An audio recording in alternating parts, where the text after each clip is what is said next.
ಜಾನಕಿ ಮದುವೆ ಆಗಿ ಗಂಡನ ಮನೆಗೆ ಬಂದಾಗಿಂದನೂ ತಾನು ಮನೇಲೇ ಅಡುಗೆ ಮಾಡಿ ಗಂಡನಿಗೆ ಊಟ ಬಡಿಸಿದ್ದಕ್ಕಿಂತ ಅಕ್ಕಪಕ್ಕ ಮನೆಯವ್ರ ಹತ್ರ ಕೇಳಿ ತಗೊಂಡು ಬಂದು ಊಟ ಬಡಿಸಿರೋದೇ ಜಾಸ್ತಿ.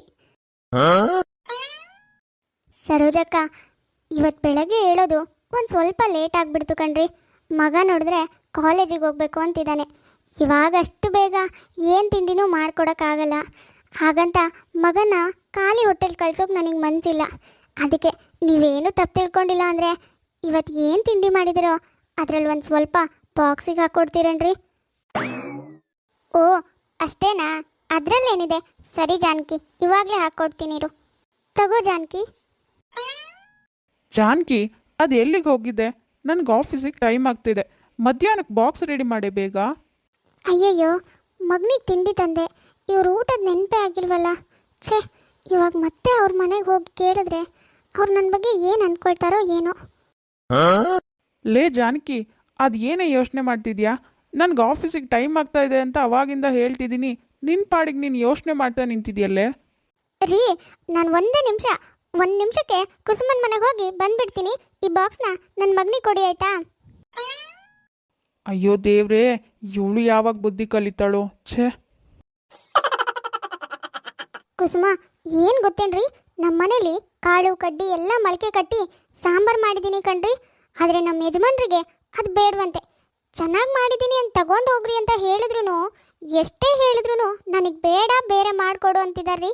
ಹೀಗೆ ತಕ್ಷಣ ಸಾಂಬಾರು ಮಾಡಿಕೊಡು ಅಂದರೆ ಆಗತ್ತೇನ್ರಿ? ಹಾಗಾದ್ರೆ ನೀವೇ ಹೇಳಿ.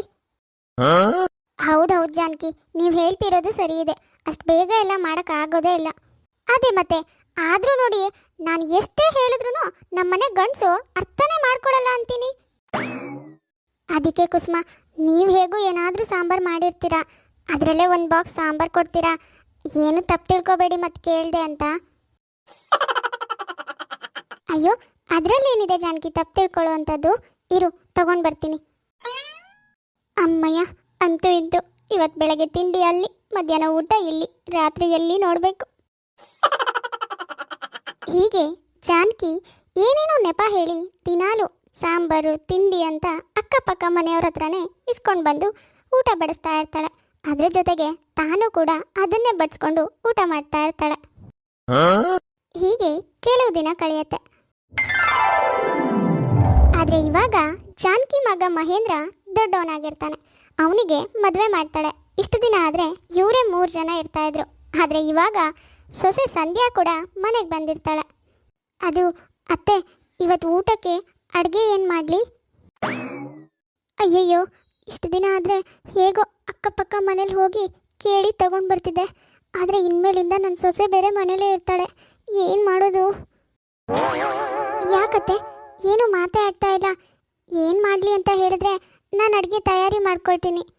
ಅದು ಅಲ್ಲಮ್ಮ ಸಂಧ್ಯಾ, ನೀನಿನ್ನು ಇವಾಗ ತಾನೇ ನಮ್ಮ ಮನೆಗೆ ಬಂದಿದ್ಯಾ.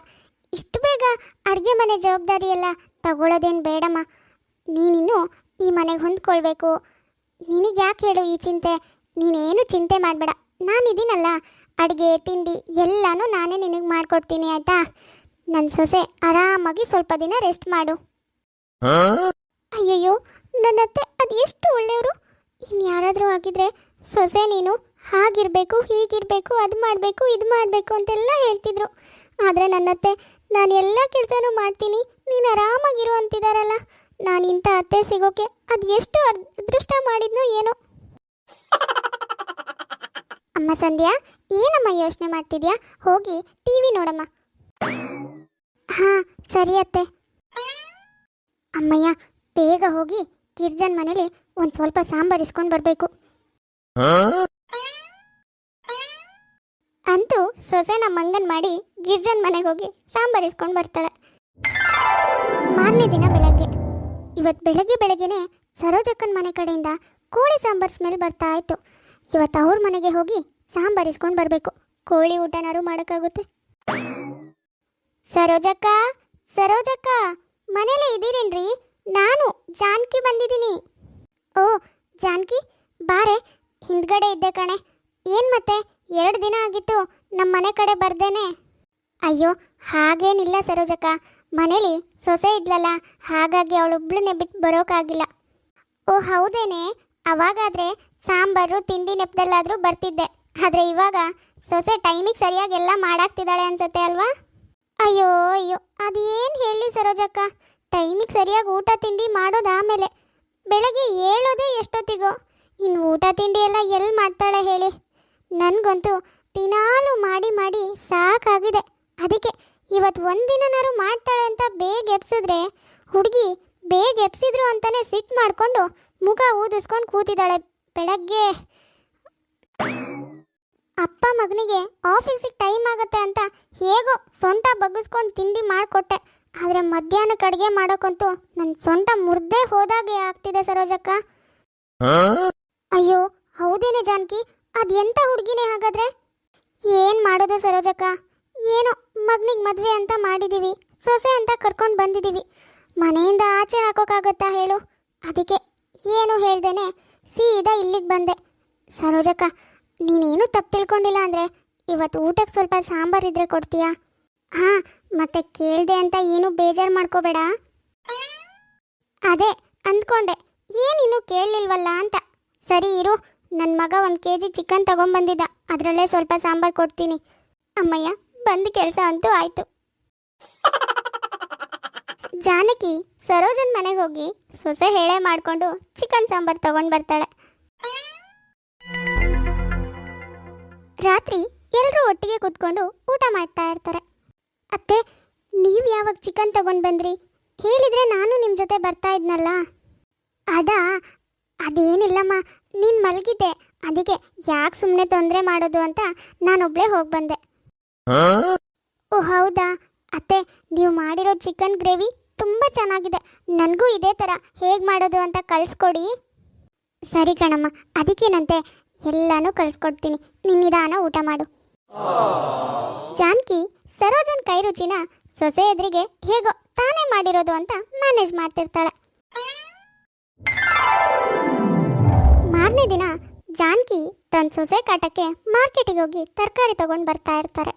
ಅರೆ ಇದೇನೇ ಜಾನಕಿ, ಯಾವಾಗಲೂ ಅವ್ರಿವ್ರ ಮನೇಲಿ ಸಾಂಬಾರು ಇಸ್ಕೊಂಡು ಹೋಗಿ ದಿನ ಕಳೀತಾ ಇದ್ದಳು, ಇವತ್ತೇನೆ ಹೊಸದಾಗಿ ಮಾರ್ಕೆಟ್ವರೆಗೂ ಹೋಗಿ ತರಕಾರಿ ಎಲ್ಲ ತಗೊಂಡು ಬಂದಿದ್ಯಾ? ಅಯ್ಯೋ ಇದೇನು ಆಂಟಿ ಹೀಗೆ ಹೇಳ್ತಾ ಇದ್ರಾ? ನಮ್ಮತ್ತೆ ತುಂಬ ರುಚಿಯಾಗಿ ಅಡುಗೆ ಮಾಡ್ತಾರೆ, ಅವ್ರ ಕೈ ರುಚಿ ತಿಂದರೆ ನೀವು ಕಳೆದೇ ಹೋಗ್ತೀರಾ ಗೊತ್ತಾ ನಿಮಗೆ? ದಿನಕ್ಕೆ ಒಂಥರದ ವೆರೈಟಿ ಟೇಸ್ಟ್ನಲ್ಲಿ ಅಡುಗೆ ಮಾಡ್ತಾರೆ ಅವರು, ಗೊತ್ತಾ ನಿಮಗೆ? ಅಂಥದ್ರಲ್ಲಿ ಅವ್ರ ಬಗ್ಗೆ ಹೀಗೆ ಮಾತಾಡ್ತಿದ್ದೀರಲ್ಲ. ಓಹೋ ಹೌದೇನಮ್ಮ, ನನಗೆ ಗೊತ್ತೇ ಇರಲಿಲ್ಲ ನೋಡು, ಅಷ್ಟೊಂದು ಚೆನ್ನಾಗಿ ಅಡುಗೆ ಮಾಡ್ತಾರಾ ನಿಮ್ಮತ್ತೆ? ಗೊತ್ತಿಲ್ಲ ಅಂದರೆ ಬಾಯಿ ಮುಚ್ಕೊಂಡಿರ್ಬೇಕು, ಅದು ಬಿಟ್ಟು ಹೀಗೆ ಬಾಯಿಗೆ ಬಂದಾಗೆ ಬೇರೆಯವ್ರ ಬಗ್ಗೆ ಎಲ್ಲ ಮಾತಾಡ್ತಾ ಇರಬಾರ್ದು. ಅತ್ತೆ ಯಾಕೆ ಸುಮ್ಮನೆ ಇದ್ದೀರಾ? ಏನಾದರೂ ಹೇಳಿ ಅತ್ತೆ. ನಿನ್ನೆ ಚಿಕನ್ ಗ್ರೇವಿ ಎಷ್ಟು ಸೂಪರಾಗಿ ಮಾಡಿದ್ರಿ ಅನ್ನೋದನ್ನ ಹೇಳಿ, ಅದು ಎಷ್ಟು ಸಖತ್ತಾಗಿತ್ತು ಅಂತ ಹೇಳಿ ಅತ್ತೆ. ಅದು ಸಂಧ್ಯಾ, ಹೋಗ್ಲಿ ಬಿಡಮ್ಮ. ಯಾಕೆ? ಅಯ್ಯೋ ಯಾಕತ್ತೆ ಹೇಳಿ, ನಾನಿದ್ದೀನಿ, ನೀವು ಹೆದರಬೇಡಿ. ನಾನು ಬಂದಮೇಲೆ ನೀವು ನನ್ನ ರಾಣಿ ಥರ ಕೂರಿಸ್ಬಿಟ್ಟು ನೀವು ಅಡುಗೆ ಮಾಡಿ ಊಟ ಹಾಕಿದ್ದೀರಾ, ಇದನ್ನು ಹೇಳಿ ಅತ್ತೆ ನೀವೇ. ಅಯ್ಯೋ ಸುಮ್ಮನೆ ಇರಮ್ಮ, ನಮಗೆ ಗೊತ್ತಿಲ್ಲದೆ ಇರೋದಾ? ಓ ಇದಕ್ಕೇನಾ ಜಾನಕಿ ನನ್ನ ಸೊಸೆ ಅಡುಗೆ ಮಾಡಲ್ಲ ಮಾಡು ಅಂತ ಹೇಳಿದ್ರೆ ಸಿಟ್ಟು ಮಾಡ್ಕೊಂಡು ಮುಖ ಊದಿಸ್ಕೊಂಡು ಕೂತಿರ್ತಾಳೆ ಅಂತ ನನ್ನ ಹತ್ರ ಹೇಳಿದ್ ನೀನು? ಏನು ನಾನಾ? ಹೌದಮ್ಮ ಸಂಧ್ಯಾ, ನಿನ್ನತ್ತೆ ಮೊದಲಿಂದನೂ ಹೀಗೆ ಅಡುಗೆ ಮಾಡೋಳಲ್ಲ, ಯಾವಾಗಲೂ ಅಕ್ಕಪಕ್ಕ ಮನೆಗೆ ಹೋಗಿ ಬೇಡ್ಕೊಂಡು ಬಂದು ಊಟ ಬಡಿಸೋಳು. ಅಂದರೆ ಏನು ನಿಮ್ಮ ಮಾತಿನ ಅರ್ಥ? ಅದೇನಿಲ್ಲಮ್ಮ, ನಿನ್ನೆ ಚಿಕನ್ ಗ್ರೇವಿ ಮಾಡಿದ್ದಾರೆ ನಮ್ಮ ಅತ್ತೆ ಅಂದ್ಯಲ್ಲ, ಆ ಚಿಕನ್ ಗ್ರೇವಿ ನಿನ್ನ ಅತ್ತೆ ಮಾಡಿರೋದಲ್ಲ. ನಮ್ಮನೆಗೆ ಬಂದು ಇವತ್ತು ನನ್ನ ಸೊಸೆ ಅಡುಗೆ ಮಾಡು ಅಂತ ಹೇಳಿದ್ರೆ ಕೋಪ ಮಾಡ್ಕೊಂಡು ಕೂತಿದ್ದಾಳೆ, ಸ್ವಲ್ಪ ಸಾಂಬಾರಿದ್ರೆ ಕೊಡಿ ಅಂತ ತಗೊಂಡು ಬಂದಿರೋದು. ಲೇ ಜಾನಕಿ, ಇಷ್ಟು ದಿನ ಏನೋ ಆಗಿದ್ದಾಯ್ತು, ಇವಾಗಾದರೂ ಮನೇಲೆ ಅಡುಗೆ ಮಾಡ್ಕೊಂಡು ತಿನ್ನು. ನಿನ್ನನ್ನು ನೋಡಿ ಇಡೀ ಊರವರೆಲ್ಲ ಆಡ್ಕೊಳ್ತಾರೆ, ಇನ್ಮೇಲೆ ನಿನ್ನ ಸೊಸೆನೂ ನೋಡಿ ಆಡ್ಕೊಳ್ಳೋ ಹಾಗೆ ಮಾಡಬೇಡ. ಅಂದರೆ ಇಷ್ಟು ದಿನ ನೀವು ಅಡುಗೆ ಮಾಡಿರೋದಲ್ಲ? ಛೇ, ಕಂಡೋರ್ ಮನೆ ಸಗಣಿ ಇಸ್ಕೊಂಡು ಬಂದು ತಿನ್ನೋಕೆ ನಿಮ್ಗೆ ಯಾಕೆ ಅಸಹ್ಯ ಅನಿಸಿಲ್ಲ? ಇನ್ಮೇಲೆ ಯಾವತ್ತಾದರೂ ಕಂಡೋರ್ ಮನೆಗೆ ಹೋಗಿ ಬೇಡ್ಕೊಂಡು ಬಂದರೆ ಪರಿಣಾಮ ಮತ್ತು ತುಂಬ ಕೆಟ್ಟದಾಗಿರುತ್ತೆ. ನಾನು ಏನು ಮಾಡೋಗ್ತೀನೋ ಅದನ್ನೇ ಮನೇಲೆ ಕುತ್ಕೊಂಡು ತೆಪ್ಪಗೆ ತಿನ್ಕೊಂಡು ತೆಪ್ಪಗೆ ಮನೇಲಿರಬೇಕು. ಇದಾದ್ಮೇಲೆ ಜಾನಕಿ ಆಟ ಎಲ್ಲೂ ನಡೆಯಲ್ಲ, ಮನೇಲಿ ಸೊಸೆ ಏನು ಮಾಡಾಕ್ತಾಳೋ ಅದನ್ನೇ ತೆಪ್ಪಗೆ ತಿಂದು ಮನೇಲೇ ಇರಬೇಕಾಗತ್ತೆ. ಹಾಯ್ ಲಕ್ಷ್ಮೀ ರವಿಕುಮಾರ್, ಹೇಗಿದ್ದೀರಾ? ಕಮೆಂಟ್ ಮಾಡಿದ್ದಕ್ಕೆ ಥ್ಯಾಂಕ್ ಯು, ಹಾಗೆ ನನಗೆ ಸಪೋರ್ಟ್ ಮಾಡಿದ್ದಕ್ಕೂ ಥ್ಯಾಂಕ್ ಯು. ನಿಮ್ಮ ಸಪೋರ್ಟಿವ್ ಹೀಗೆ ಕಂಟಿನ್ಯೂ ಆಗಲಿ. ನೋಡಿದ್ರಲ್ಲ ವೀಕ್ಷಕರೇ, ಇವತ್ತಿನ ನಮ್ಮ ವಿಡಿಯೋ ಸ್ವಲ್ಪನಾದರೂ ಇಷ್ಟ ಆಗಿದ್ರೆ ಪ್ಲೀಸ್ ನಮ್ಮ ಚಾನಲ್ನ ಸಬ್ಸ್ಕ್ರೈಬ್ ಮಾಡ್ಕೊಳ್ಳಿ, ಲೈಕ್ ಮಾಡಿ, ಶೇರ್ ಮಾಡಿ, ಹಾಗೆ ಕಮೆಂಟ್ ಮಾಡಿ. ತುಂಬ ಜನ ಹಾಗೆ ವಿಡಿಯೋಸ್ ನೋಡ್ತಾ ಇದ್ರೆ, ಯಾರ್ಯಾರು ಹಾಗೆ ವಿಡಿಯೋಸ್ ನೋಡ್ತಾ ಇದ್ರು ದಯವಿಟ್ಟು ಸಬ್ಸ್ಕ್ರೈಬ್ ಮಾಡ್ಕೊಳ್ಳಿ. ಸರಿ ವೀಕ್ಷಕರೇ, ನಾನಿನ್ನ ಹೊರಡ್ತೀನಿ. ನೆಕ್ಸ್ಟ್ ವಿಡಿಯೋದಲ್ಲಿ ಮತ್ತೆ ಸಿಗೋಣ.